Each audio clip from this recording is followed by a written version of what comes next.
નમસ્તે મિત્રો.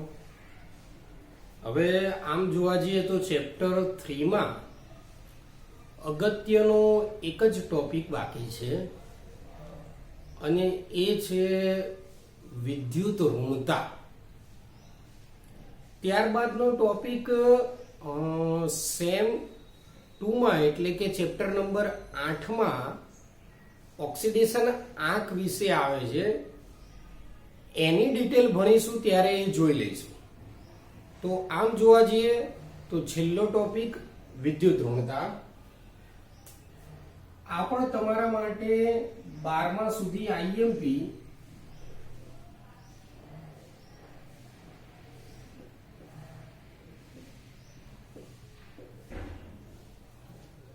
વિદ્યુત ઋણતા. વિદ્યુત ઋણતા છે શું? તો પહેલા એમને એમ સમજીએ. માની લો કે A અને B વચ્ચે આ બંધને કહેવાય સહસંયોજક બંધ. સહસંયોજક બંધમાં ઇલેક્ટ્રોન યુગ્મ રહેલું હોય. આ ઇલેક્ટ્રોન યુગ્મ એ બાજુ હશે કે બી બાજુ હશે? તો પ્રશ્ન એ થાય કે એ અને બી માંથી ગમે તે એકની આ ઇલેક્ટ્રોન યુગ્મ આકર્ષવાની ક્ષમતા વધારે હોય. એટલે ઇનડાયરેક્ટલી માની લઈએ કે બી ની ઇલેક્ટ્રોન આકર્ષવાની ક્ષમતા વધારે હોય તો આને એ અને આ બાજુ બી આ રીતે વિચારી શકાય. તો બી ની ઇલેક્ટ્રોન યુગ્મને આકર્ષવાની ક્ષમતા વધારે એટલે વિદ્યુત ઋણતા એની વધારે. તો ટૂંકમાં વિદ્યુત ઋણતાની વ્યાખ્યા લખવી હોય તો વ્યાખ્યા શું આવે? તો જો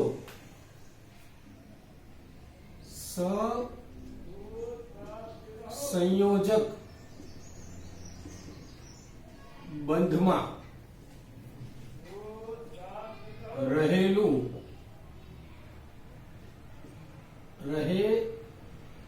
લખીએ ઇલેક્ટ્રોન યુગ્મને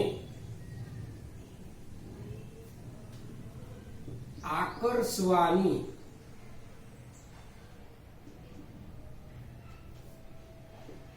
પરમાણુની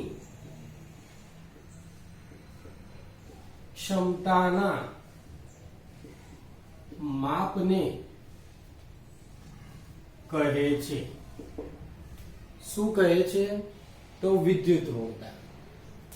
હવે તમે એટલું તો સમજી જ ગયા હશો કે વિદ્યુત ઋણતા બે પરમાણુ વચ્ચે આકર્ષવાની ક્ષમતા હોય.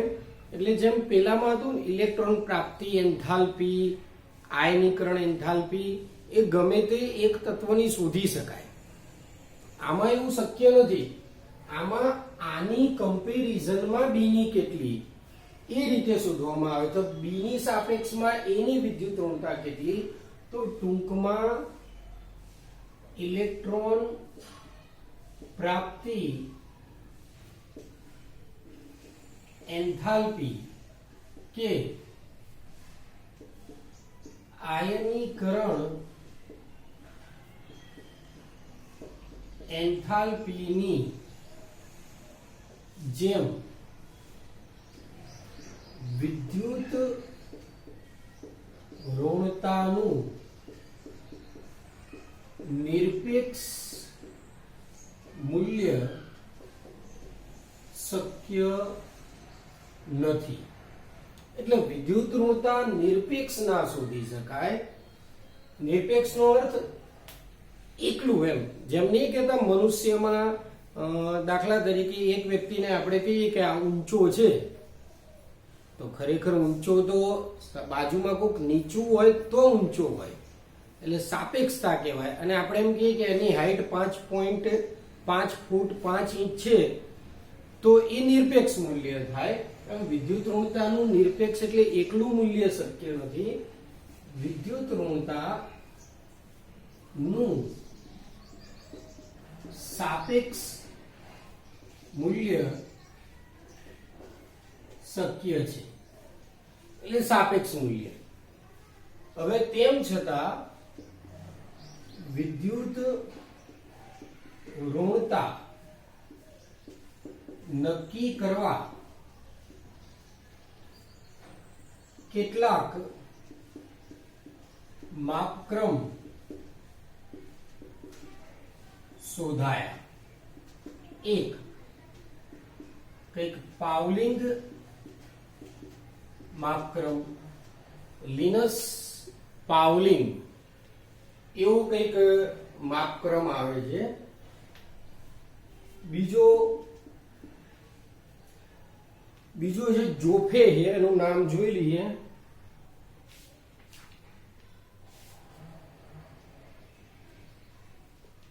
મૂલિકન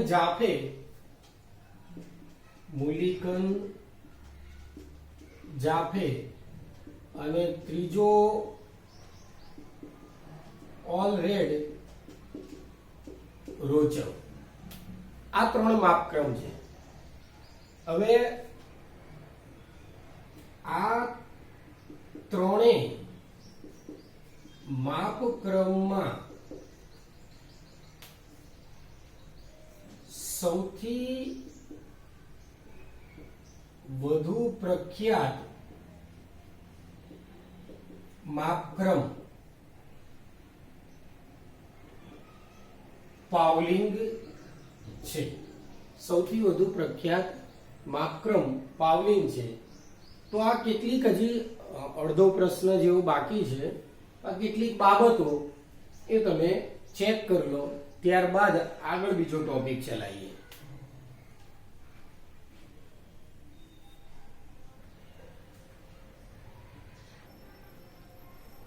ચલો, ત્રણ માપક્રમ છેલ્લે હતા. એમાં સૌથી વધુ પ્રખ્યાત માપક્રમ હતો પાવલિંગ માપક્રમ. તો એ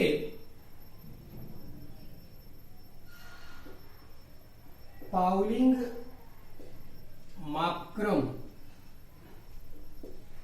મુજબ સૌથી વધુ ઇલેક્ટ્રોન આકર્ષવાની ક્ષમતા, એટલે હમણાં તમને પેલું સહસંયોજક બંધમાં શીખવાડ્યું હતું કે કોણ ઇલેક્ટ્રોન યુગ્મને પોતાની તરફ આકર્ષી જાય. એ અને બી માં કોણ હતું? બી આકર્ષી જાય. એમ આવર્ત કોષ્ટકમાં વાત કરીએ તો સૌથી વધુ ઇલેક્ટ્રોન આકર્ષવાની ક્ષમતા ફ્લોરીનની છે.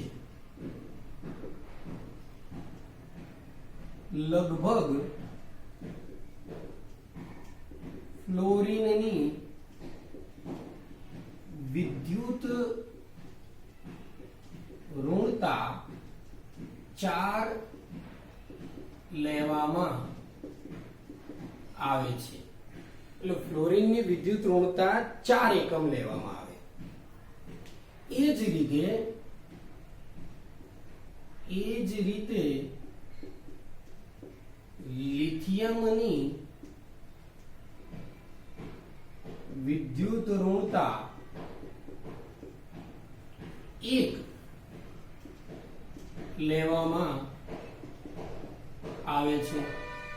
એટલે લિથિયમની 1 લેવામાં આવે છે. સૌથી વધુ કોની? તો સૌથી વધુ ફ્લોરીનની. લિથિયમની 1 લેવામાં આવે. લિથિયમની સાપેક્ષે અન્ય તત્વોની વિદ્યુત ઋણતા શોધી શકાય છે. એટલે લિથિયમની વિદ્યુત ઋણતા 1 લઈએ તો લિથિયમની સાપેક્ષે અન્ય તત્વોની વિદ્યુત ઋણતા શોધી શકાય. એટલે વિચાર કરો કે લિથિયમની 1 હોય પણ બીજા માની લો કે નાઇટ્રોજન છે, તો નાઇટ્રોજનની ઇલેક્ટ્રોન આકર્ષવાની ક્ષમતા લિથિયમ કરતા 3 ગણી મળી, તો નાઇટ્રોજનની વિદ્યુત ઋણતા 3 થાય. જો કે એવું કહેવામાં આવે કે નાઇટ્રોજનની વિદ્યુત ઋણતા 3 લિથિયમ કરતા મળી, પણ ફ્લોરિન કરતા તો ના થાય. આમ વિદ્યુત ઋણતા એ અચળ વસ્તુ નથી, એટલે દરેક તત્વની વિદ્યુત ઋણતા અચળ નથી. એટલે વિદ્યુત ઋણતા એક વસ્તુ એમ કહેવાય કે અચળ નથી, એટલે ફિક્સ મૂલ્ય ના હોય. આ તો આપણે લઈ લીધું 4 ને 1, અચળ નથી. તે બીજા કયા તત્વ કે પરમાણુ સાથે જોડાયેલ છે, તેમજ કયા બળથી જોડાયેલ છે. કયા બળથી મીન્સ હાઇડ્રોજન બંધ, વાન ડર વાલ્સ આકર્ષણ બળ, સહસંયોજક બંધ, આયનીય બંધ, એને બળ શબ્દ વાપરેલો છે. તો કયા બળથી જોડાયેલ છે, કયા બીજો તત્વ કયો છે. ફ્લોરિન જોડે ઓક્સિજન હોય તો કઈ રીતના એમના વચ્ચે બંધનું આકર્ષણ થાય, નાઇટ્રોજન ઓક્સિજન વચ્ચે શું થાય, તો આ બધી વસ્તુ ચેક કરવી પડે. તો કયા બળથી જોડાયેલ છે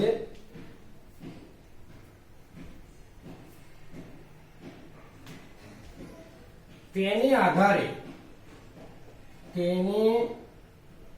આધારે વિદ્યુત ઋણતા નક્કી થાય છે.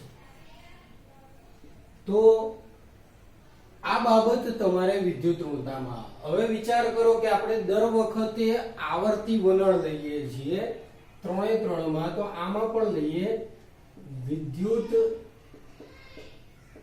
ઋણતામાં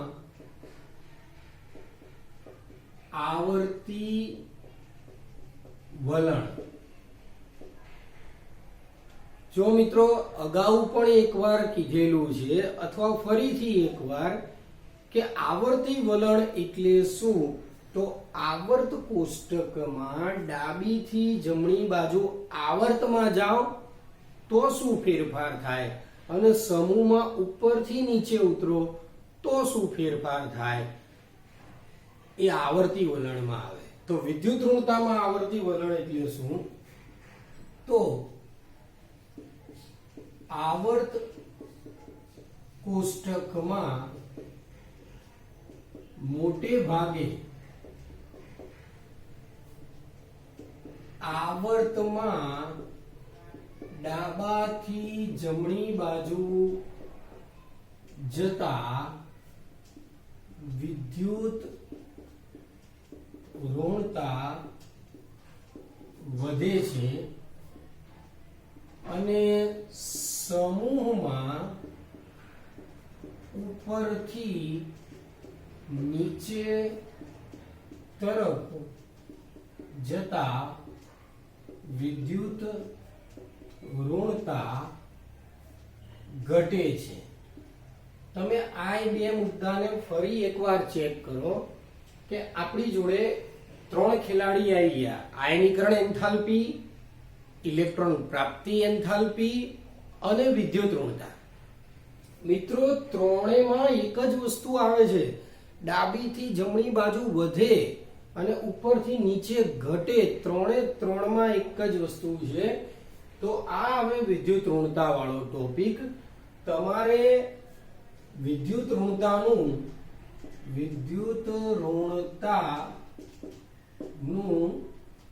કોષ્ટક લખવું. આ ટોપિકમાં લખવું કોષ્ટક જરૂરી નથી, પણ વિદ્યુત ઋણતા યાદ રાખવાથી ઘણા ફાયદા થશે. ભવિષ્યમાં 12માં કે અગાઉના કોઈ પણ ચેપ્ટરમાં ફાયદા થશે. એટલે કોષ્ટક વિદ્યુત ઋણતાનું લખવું કયું છે, તો 2 કોષ્ટક પેજ નંબર બુકમાં પેજ નંબર 88 પર છે,